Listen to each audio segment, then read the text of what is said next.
हाय, स्वागत है आपका प्रेरित मनोज पे। ठीक है, मैं हूँ आपका होस्ट एंड दोस्त मनोज। ठीक है, आज हम देखेंगे आज हम देखेंगे मैंने पुरानी क्लासेस में मतलब आपको बता दिया था कि जो डेवलपमेंट कैसे होता है, कौन कौन सी स्टेजेस पे होता है, प्री नेटल, इन्फेंसी, सारी स्टेजेस बता दी थी। और हमने एक हार्डिटी टॉपिक भी क्लियर कर लिया था। ठीक है, आई होप सो आपको रिमाइंड होगा। ठीक है, सारी चीज़ें तो हम देखेंगे। अब हमारा नेक्स्ट टॉपिक है सोशलाइजेशन। लगभग हमारे 4 लेक्चर कंप्लीट हो चुके हैं पेडागोजी स्पेशल सीरीज में। अब हम नेक्स्ट चैप्टर पढ़ेंगे सोशलाइजेशन। देखेंगे सोशलाइजेशन होता क्या है, कैसे होता है सोशलाइजेशन। मैंने थोड़ा बहुत आपको एक बार ओवरव्यू दे दिया था आपको पुरानी ही स्टेजेस में कि मतलब कि कौन कौन सी स्टेजेस में सोशलाइजेशन किस हिसाब से होता था। मैंने आपको बताया था कि इन्फेंसी में वो प्री नेटल में बिल्कुल नहीं होता सोशलाइजेशन। ठीक है, और जो इन्फेंसी में है को आपकी फैमिली से बच्चा सीखता है तो उसका सोशलाइजेशन अपनी फैमिली के हिसाब से होता है। आपको बताया था early childhood care, early childhood में, अर्ली चाइल्डहुड स्टेज में, तो उसमें हमने बताया था कि आपका जो सोशलाइजेशन होता है सबसे फास्ट होता है, क्योंकि उस एज में आके बच्चा क्या होता है कि एक साथ अपनी फैमिली से बाहर निकलता है, अपनी फैमिली अपने आपस में इन्वायरमेंट में इंटरेक्शन करता है, उसके फ्रेंड्स बनते हैं, अपने स्कूल जाता है, तो मतलब उस हिसाब से तो उसका सोशलाइजेशन वेरी फास्ट होता है। तो क्वेश्चन आता भी है कि सबसे ज़्यादा सोशलाइजेशन कौन सी स्टेज में होता है, तो अर्ली चाइल्डहुड में। ठीक है, अर्ली चाइल्डहुड स्टेज में। उसके बाद क्या होता है कि मिडिल एज में होता है सोशलाइजेशन, लेकिन इतना नहीं होता जितना पुराने में होता है। ठीक है, क्योंकि बाद में वो होता है कि उसका वो बाहर तो निकल जाता है, जिससे मिलना होता है मिल लेता है, तो बाद में उसकी जो परमानेंट चीज़ें बनने लगती है, परमानेंट ग्रुप बनने लगता है। तो यही सब है। ठीक है, अब देखेंगे कि क्या मतलब सोशलाइजेशन की क्या क्या डिफिनीशन है, हाउ भी हेल्पफुल है, कैसे ये हेल्पफुल है, एजेंसीज कौन कौन सी हैं, एजेंट्स कौन कौन से हैं सोशलाइजेशन के। ठीक है, एक्टिव और पैसिव एजेंट कौन कौन से हैं। ठीक है, हम देखेंगे। फिर हम देखेंगे कौन सी स्टेज में किस हिसाब से होता है। मैंने एक बार ओवरव्यू दिया है, अब हम देखेंगे ब्रीफ में, मतलब अ, एकदम अच्छे से कि कौन कौन से टॉपिक मतलब कौन कौन सी स्टेज में किस हिसाब से होता है और कैसे होता है। ठीक है, इसकी डिफिनीशन क्या है, अडॉप्टिंग द सोशलाइज, मतलब सोशलाइजेशन के लिए सोशलाइजेशन क्यों यूज़ किया जाता है, सोशलाइजेशन क्यों होता है, क्योंकि अडॉप्टिंग द सोसाइटी, सोसाइटी को एक्सेप्ट करे बच्चा, कैसे सोसाइटी को एक्सेप्ट करता है बच्चा। ठीक है, उस हिसाब से जैसे देखा वो अपने फ्रेंड्स का ग्रुप तो बनाता है, लेकिन वो क्या अगर ग्रुप का एक्टिव मेंबर बन पाता नहीं बन पाता, तो वो अर्ली चाइल्डहुड में नहीं बन पाता, लेकिन वो बाद में बनता है। तो ये मतलब उसको सोशलाइजेशन होता है, उसकी कैसे वो अडाप्ट करता है अपनी सोसाइटी को, उसे सोशलाइजेशन कहते हैं। ठीक है, एक्वायरिंग द वैल्यूज़, जो हमारे सोसाइटी में जो मोरल वैल्यूज चल रही हैं वो एक्वायर कर रहा है नहीं कर रहा है। कुछ बच्चे ऐसे होते हैं जो अपनी राह से भटक जाते हैं, तो उनका सोशलाइजेशन अच्छे से नहीं होता है। ठीक है, या जो कटे कटे रहते हैं जैसे सोशलाइजेशन, तो वो अपनी सोसाइटी से अगर जो कटे कटे रहते हैं तो सिंपल सी बात है उनका भी सोशलाइजेशन अच्छे से नहीं होगा। ठीक है, अपनी लर्निंग कस्टम्स कौन कौन से, एक्विजिशन ऑफ स्किल, जो मतलब सोसाइटी में चल रही है, सोसाइटी से नॉलेज लेना मतलब सीखना, तो ये सब सोशलाइजेशन की ही डिफिनीशन है, सोशलाइजेशन की होता है। ठीक है, अब हम देखेंगे सोशलाइजेशन कैसे हेल्पफुल है। सोशलाइजेशन कैसे हेल्पफुल है, सोशलाइजेशन हमें क्या करता है, मतलब एक इंसान बोल सकते हैं, एक सोशलाइजेशन हमें एक सोशल एनिमल बनाता है। ठीक है, मतलब जैसे बिना सोशलाइजेशन के बोल सकते हैं कि इंसान एक एनिमल है। ठीक है, मतलब एक जानवर है। ठीक है, लेकिन अगर उसका सोशलाइजेशन हो जाएगा, वो अपनी मोरल वैल्यू सीख जाएगा। ठीक है, मोरल वैल्यू सीख जाएगा, अपने जो भी जो अच्छे आचरण करना सीख जाएगा, अपनी फैमिली से अच्छा बिहेव, अपने फ्रेंड से। तो ये सब सोशलाइजेशन ही सिखाता है कि आपने देखा होगा कि एक बच्चा है जो जो जेल में, अगर एक उसका जेल में अगर मतलब वो बचपन में ही अगर उसे जेल भेज दिया जाता है तो उसका सोशलाइजेशन उस हिसाब से होता है। एक बच्चा है जो अच्छे इन्वायरमेंट में रहता है तो उसका सोशलाइजेशन उस हिसाब से होता है, वो अच्छे से उसका सोशलाइजेशन होता है। ठीक है, इसीलिए बोलते हैं कि इसीलिए बोला जाता है कि बच्चे को अच्छा इन्वायरमेंट दिया जाए, क्योंकि अच्छा इन्वायरमेंट, क्योंकि अच्छे इन्वायरमेंट से ही सोशलाइजेशन होता है, तो बच्चा अच्छी तरह से उसका डेवलपमेंट अच्छा होगा। ठीक है, उसके पास इमोशनल सपोर्ट कैसा है, इस इमोशनल सपोर्ट से ये मतलब होता है कि कुछ बच्चे होते हैं जो अपनी फैमिली से अच्छा ज़्यादा इंटरेक्शन नहीं करते हैं, तो उनका क्या होता है कि वो अलग अलग अपने कटे कटे रहते हैं। एक होता है जो अपनी फैमिली से बिल्कुल घिरे रहते हैं हर टाइम अपने फैमिली से, तो अपने कोई अपने फादर से सीखता है, कोई अपने बाबा, मतलब सबसे अपनी अपनी वैल्यू सीखता है। लेकिन जो बच्चा बिल्कुल कटा हुआ रहेगा तो वो क्या होगा, उसका सोशलाइजेशन स्लो होगा। ठीक है, उसका सोशलाइजेशन बहुत स्लो होगा, समाजीकरण उसका बहुत स्लो होगा। ठीक है, और अब दो अपने बाद में देखते हैं कि वो जब अगर उनका सोशलाइजेशन अच्छा है, जो ज़्यादा अच्छे एक्टिव होते हैं, तो वो अपनी सोसाइटी अपने मतलब एक्टिव मेंबर भी बन जाते हैं। ठीक है, अपने ग्रुप्स का, सोसाइटी का एक्टिव मेंबर्स बन जाओगे। आपने देखा होगा जो ज़्यादा बोलने वाले होते हैं, जो इधर उधर मतलब सबसे बोलते हैं, मतलब सबसे मिलने जुलने वाले बच्चे होते हैं, तो वो क्या होता है कि उन्हें सोसाइटी में उन्हें पसंद किया जाता है। ठीक है, और जो बहुत रूखे रूखे से स्वभाव वाले होते हैं तो उनका उनको पसंद नहीं किया जाता है उतना, उनका तो उनका उतना सोशलाइजेशन नहीं होता है। और आपने देखा होगा कि निगेटिविटी को कम करने के लिए सोशलाइजेशन किया जाता, सोशलाइजेशन निगेटिविटी कम करने में हेल्पफुल होता है। जैसे एक बच्चा है जो डिप्रेशन का शिकार है, तो वो मतलब उसका सोशलाइजेशन अच्छे से नहीं होगा, क्योंकि वो मतलब सोसाइटी से डिफरेंट दूर रहेगा, तो उसके उसे उसके अंदर और निगेटिविटी आती जाएगी। लेकिन जो बच्चा सोशलाइजेशन में घुले मतलब अपनी सोसाइटी में घुलेगा मिलेगा लोगों से, तो उसका सोशलाइजेशन उसके अंदर उसका माइंड डाइवर्ट रहेगा, तो उसके अंदर निगेटिविटी नहीं आएगी। ठीक है, अब हम देखेंगे कौन कौन सी एजेंसी सोशलाइजेशन में काम करती हैं। ठीक है,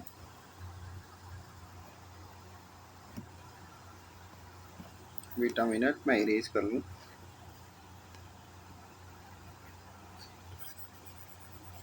ठीक है, अब हम देखेंगे एजेंसीज कौन कौन सी हैं, कौन कौन सी एजेंसीज काम करती हैं हमारे सोशलाइजेशन में।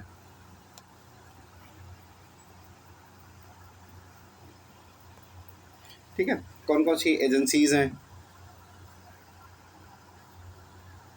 इसमें, देखते हैं हम कौन कौन सी एजेंसीज हैं। सबसे पहले मतलब हमारी होम सबसे प्राइमरी जो हमारी मानी जाती है कि बच्चा सबसे ज़्यादा किससे सीखता है, अपनी माता से, मतलब अपने घर पे सीखता है।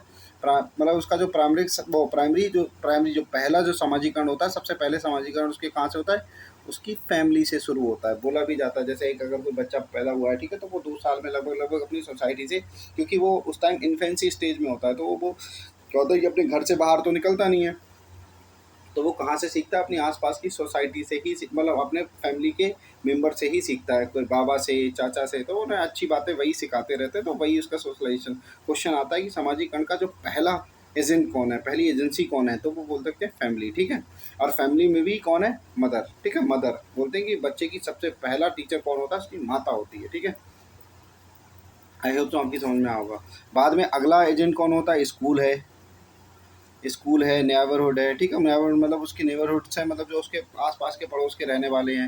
नेबरहुड में उसके जो स्कूल्स में उसके आ जाएंगे टीचर आ जाएंगे, और जो पीयर्स आ जाएंगे, जो मतलब उसके स्कूल फ्रेंड्स होते हैं, जो अपने स्कूल के साथ पढ़ते हैं, वो सब बच्चे उसमें आ जाते हैं। ठीक है, और इसमें नेबरहुड में कौन से आ जाएंगे, जो फ्रेंड उसे उसकी सोसाइटी के जो फ्रेंड बनते हैं, और जो पीयर्स होते हैं जो सोसाइटी में भी रहते हैं और उसके साथ भी पढ़ते हैं, तो वो वाले फ्रेंड भी बन जाएंगे। तो बोल सकते हैं सेकेंडरी एजेंसी, एक सेकेंडरी एजेंसी कौन सी होती है, उसकी उसका पड़ोस, आस पड़ोस, जो नेबरहुड नेबरहुड होता है, वो स्कूल और नेबरहुड की सेकंड एजेंसी बोली जाती है, सेकंड एजेंसी और सेकंड एजेंट भी। ठीक है, ये मेन एजेंसी होती है। सोशलाइजेशन इसका जो बच्चे का सोशलाइजेशन होता है सबसे ज़्यादा स्कूल में ही होता है, क्योंकि अगर मान लिया 12 घंटे में 6 से 7 घंटे बच्चा कंटिन्यूस स्कूल में रुकता है, और ऐसा नहीं है वो एक दिन, हर रोज़ रुकता है, तो उसका सोशलाइजेशन, और वो वहाँ नए नए दोस्तों से मिलता है उसके, और पूरे गांव के उसके दोस्त, अपने एरिया के सारे उसके बच्चे वहाँ आते हैं, तो सिंपल सी बात है, जो चीज़ें वो सीखेगा वो उन बच्चों से ज़्यादा सीखेगा, और उन टीचर से जो वहाँ रहते हैं, जो पढ़ाने आते हैं। ठीक है, तो उसकी जो मेन एजेंसी होगी, इसीलिए बोल सकते हैं सबसे मेन एजेंसी कौन सी है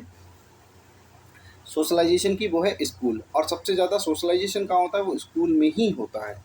आई होप सो आपकी समझ में आ गया होगा। ठीक है, अब हम देखेंगे मतलब कि सोशलाइजेशन के एक्टिव और पैसिव एजेंसीज कौन कौन सी हैं। Wait a minute. ठीक है, उसकी कौन कौन सी है, एक्टिव और पैसिव एजेंसीज ऑफ सोशलाइजेशन कौन है। एक्टिव एक जहाँ मतलब जहाँ उसे मतलब एक्टिव, ये वो एजेंसी होती है जहाँ पे उसे एक्टिविटली किसी चीज़ में पार्टिसिपेट करने को मिल जाए। ठीक है, एक्टिव उसे बोलकर इंटरेक्शन हो जाए, तो उस वहाँ सोशलाइजेशन होता है। तो जो सिंपल सी बात है, तो वहाँ क्या होगा, वो एक्टिव एजेंसी होगी। जैसे मार्केट में जाता है बच्चा, ठीक है, स्कूल में जाता है, तो यहाँ क्या होता है कि बच्चे को बोलने का, अपने आप को एक्सप्रेस करने का मतलब मौका दिया जाता है, अपने आप को बच्चे को एक्सप्रेस करने का मौका दिया जाता है। तो मतलब इसलिए वो मतलब उसे बोलने का मौका दिया जाता है, उसे चीज़ें बताने का मौका दिया जाता है, तो ये इसलिए वो एक्टिव, उसके जो लोगों के बीच में वहाँ पे एक्टिव इंटरेक्शन होता है, तो वहाँ वो कैसी हो गई, एक्टिव एजेंसी हो गई। तो ऐसे में कौन कौन से एग्जाम्पल हो जाएंगे आपके, स्कूल हो जाएगी, आपकी अपनी फैमिली हो जाएगी, मार्केट हो जाएगी। तो मतलब यहाँ जाके मार्केट में जाके ऐसा तो नहीं बच्चा चुप रहता है, मेला हो गया, मेले में फेयर में घूमना जाता है, मेले में बच्चा घूमने जाता है, तो वहाँ वो सबसे बोलता है। ठीक है, ऐसे ही तो पैसिव एजेंसीज कौन कौन सी हैं, पैसिव एजेंसीज कौन कौन सी हैं, पैसिव एजेंसीज हैं, पैसिव एजेंसीज ऐसी बोली जाती हैं जहाँ मतलब बच्चा ऑब्जर्व करके सीखता है केवल। ठीक है, वहाँ बोलना नहीं है, बोलना अलाउड नहीं होता, लेकिन एक दूसरे को देख के चीज़ें सीख लेता है। जैसे लाइब्रेरी हो गई, लाइब्रेरी में क्या होता है, जैसे आप लोग लाइब्रेरी में जाते होंगे तो आपको बिल्कुल साइलेंट मतलब शांत रहना होता है, लेकिन आप ऐसा नहीं है कि वहाँ आपका सोशलाइजेशन नहीं हो रहा, सोशलाइजेशन आपका वहाँ पे भी हो रहा है, क्योंकि वहाँ पे सोशलाइजेशन ऐसे हो रहा है, जैसे कोई अगर लाइब्रेरियन है ऐसे, तो उसको देख के चीज़ें सीखते हैं, कोई बच्चा कैसे पढ़ रहा है उसको देख के सीखते हैं। तो मतलब वहाँ सोशलाइजेशन वहाँ भी हो रहा है, वहाँ केवल आपको बातचीत नहीं करने को मिल रही, वहाँ केवल एक आपका एक इंटरेक्शन हो रहा है, सिंपल सा इंटरेक्शन, ठीक है। तो ये आपका हो गया सोशलाइजेशन के एक्टिव और पैसिव एजेंसीज को पूछ लिया जाता है कि लाइब्रेरी आपकी कैसी कैसी आपकी मतलब वो है सोशलाइजेशन एजेंसी है, ठीक है। तो वो होती है आपकी पैसिव एजेंसी है। और स्कूल और मार्केट आपका कैसा है, तो वो एक्टिव एजेंसी है। आपको आई होप से आपको समझ में आएगा एक्टिव और पैसिव एजेंसीज कौन कौन सी होती हैं, ठीक है। अब देखेंगे हम सोशलाइजेशन की स्टेजेस, कौन कौन सी स्टेजेस में कैसे होता है। तो आपको बताया था, पहली होती स्टेजेस आपकी बताई थी कौन कौन सी स्टेजेस होती है। सबसे पहले एक बार रिमाइंड रिकॉल करा दे रहा हूँ। पहले होती है प्रीनेटल, इसके बाद होती है इन्फेंसी, फिर आती है आपकी अर्ली चाइल्डहुड, फिर आपकी लेटर चाइल्डहुड, फिर आपकी आती है एडोलसेंस, ठीक है। तो आप देखेंगे हम पहले प्रीनेटल में, हमने आपको बताया था जो प्रीनेटल में सोशलाइजेशन होने को हो सकता है, लेकिन इसका अभी तक कोई पता नहीं लगाया जा सकता। ऐसी कोई अभी मतलब साइंटिफिक ऐसी बनी नहीं है जो मतलब इसकी इम्ब्रो से पता लगाया जा सके कि बच्चे का सोशलाइजेशन होता है नहीं हो सकता। इसलिए इस पे कन्फ्यूजन है, इस पे कोई मतलब क्वेश्चन भी नहीं आता। और ये क्वेश्चन ऐसा ही है कि उसमें पता नहीं लगाया जाता। लेकिन जो इन्फेंसी में होता है, इन्फेंसी में इसे प्राथमिक स्तर पर समाजीकरण कहते हैं, ठीक है। प्राथमिक स्तर पर मैंने आपको बताया जो इन्फेंसी में होता है क्या, 0 से 2 साल का बच्चा होता है जो अपने फैमिली में ही रहना सीखता है, ठीक है। फैमिली में ही रहता है, ना कहीं जाता है ना कुछ, तो अपनी उसका सोशलाइजेशन उसकी अपनी फैमिली से ही होता है, ठीक है।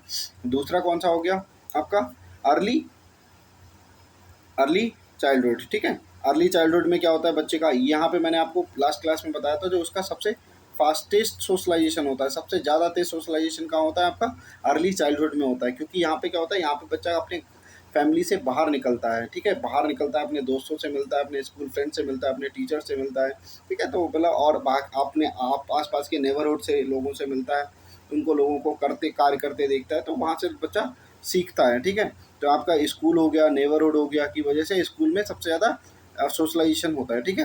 और आपने क्वेश्चन भी अभी देखा था सबसे ज़्यादा सोशलाइजेशन कहाँ होता है, स्कूल में। और सबसे मेन एजेंसी कौन कौन सी है सोशलाइजेशन की, वो आपकी है स्कूल और नेबरहुड, ठीक है। आपको बताया था कि अर्ली चाइल्डहुड में बच्चा क्या होता है कि बच्चा अपने पीयर ग्रुप्स का एक्टिव मेंबर बन जाता है। कैसा मेंबर, एक्टिव मेंबर, ठीक है, एक्टिव मेंबर बन जाता है। और आपका ऐसे ही स्कूल इसकी एक मेन एजेंसी है, ठीक है। स्कूल इसकी एक मेन एजेंसी है, ठीक है, जहाँ पे उसका सोशलाइजेशन होता है, ओके। ऐसे ही आपकी मिडिल एज अब आ गई, आपकी इन्फेंसी भी देख ली और आपकी अर्ली चाइल्डहुड भी देख ली हमने। अब आपकी मिडिल एज में क्या होता है, बच्चा क्या होता है कि फ़ोन या टीवी वगैरह देखना और न्यूज़पेपर पढ़ना सीख जाता है। तो उसका सोशलाइजेशन का एक सोर्स उसका न्यूज़पेपर भी बन जाता है धीरे धीरे, ठीक है। और बाकी अपने फैमिली और बाकी फैमिली तो इन्फेंसी से ही सीखता चला आ रहा है, ठीक है। और बाकी सोसाइटी से भी सीखने लगता है, ठीक है। और इस एज में आके मिडिल एज में आके मैंने बताया था वो उसका एक ग्रुप परमानेंट एक ग्रुप बन जाता है, परमानेंट एक उसका एक ग्रुप बन जाता है फ्रेंड्स का। तो उसमें उनके थ्रू सोशलाइजेशन ज़्यादा हो जाता है, वो पीयर्स का इफेक्ट उसके बहुत ज़्यादा इंक्रीज होता है, बहुत ज़्यादा बढ़ जाता है, ठीक है। अब हम देखेंगे सोशलाइजेशन का मतलब सोशलाइजेशन इन एडोलसेंस। एडोलसेंस में सोशलाइजेशन कैसे होता है, 11 से 18 एज होती है इसकी, ठीक है। इसमें सोशलाइजेशन होता है, मेन एजेंट इसके ओनली पीयर्स होते हैं, मतलब और बच्चा किसी की नहीं सुनता है, केवल अपने दोस्तों की सुनता है और दोस्तों से ही बातें करता है। तो उसका मेन सोशलाइजेशन का एजेंट्स कौन हो गए, उसके उसके केवल फ्रेंड्स हो गए, जो उसके पीयर्स से, जो उसके क्लासमेट्स हैं, ठीक है। अब हम देखेंगे कि इसमें सोशलाइजेशन में दो कॉन्सेप्ट और आते हैं, इनसे बहुत ज़्यादा क्वेश्चन पूछा जाता है। Wait a minute, okay. बहुत एक एक हिडन कॉन्सेप्ट, हिडन कैरिकुलम का एक कॉन्सेप्ट होता है जो बहुत इंपॉर्टेंट, बहुत पूछा जाता है। हिडन कैरिकुलम होता क्या है, हिडन कैरिकुलम ऐसा ऐसा कैरिकुलम होता है जो क्या होता है कि बच्चे का जो गुड बिहेवियर जो बच्चे सीखते हैं वो मतलब उस हिसाब से सीखते हैं।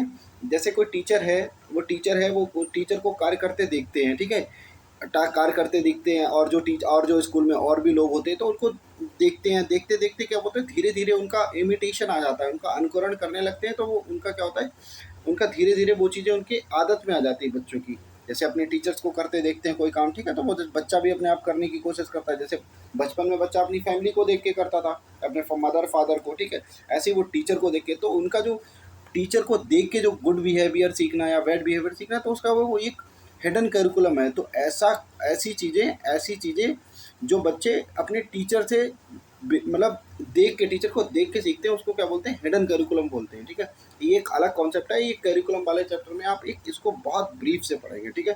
आपको अभी एक आपका बेसिक कॉन्सेप्ट दे दिया, इसका मैंने आपको दिखाया भी है। देखो ये डीएसएसबी में उसका, डीएसएसबी में उसके आया हुआ क्वेश्चन है, ये मोस्ट ऑफ द टाइम ये पूछा जाता है, ठीक है।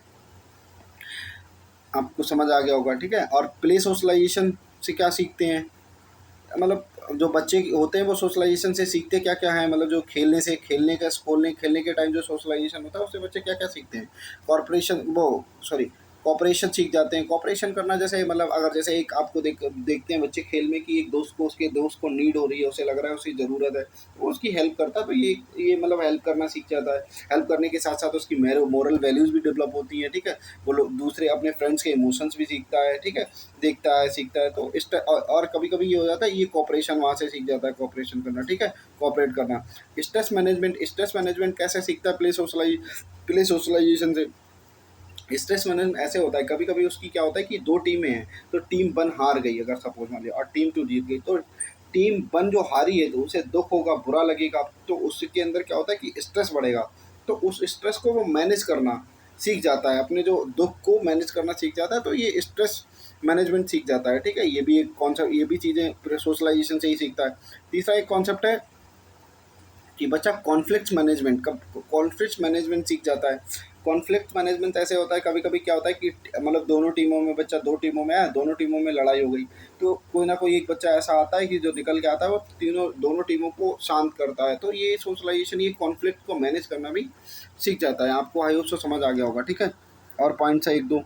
ग्रुप आइडेंटिटी क्या होती है, ग्रुप आइडेंटिटी से सोशलाइजेशन ऐसा हो जाता है कि मतलब बच्चे क्या होता है कि सोशलाइजेशन से, जैसे स्कूल की ड्रेस है, ड्रेस से लगता है कि ये हमारे स्कूल की है। जैसे कभी कभी ये होता है, जैसे बच्चा अपनी सोसाइटी में घूम रहा है, तो उसने देखा कि उसके साथ का एक फ्रेंड है जो सेम ड्रेस पहन के जा रहा है, तो उसे पहचान हो जाती है, ये हमारे स्कूल की ड्रेस है, मतलब उसका सोशलाइजेशन इस हिसाब से हो जाता है कि ये हमारे स्कूल की ड्रेस है। और ये उसमें देख लेता है कि बॉयज़ या गर्ल्स, तो वो मतलब ड्रेस से भी लगा लेता पता कि ये गर्ल्स है और बॉयज़ है, ठीक है। तो ये आपको एक कॉन्सेप्ट था सोशलाइजेशन का, आई होप सो आपको समझ में आओगा।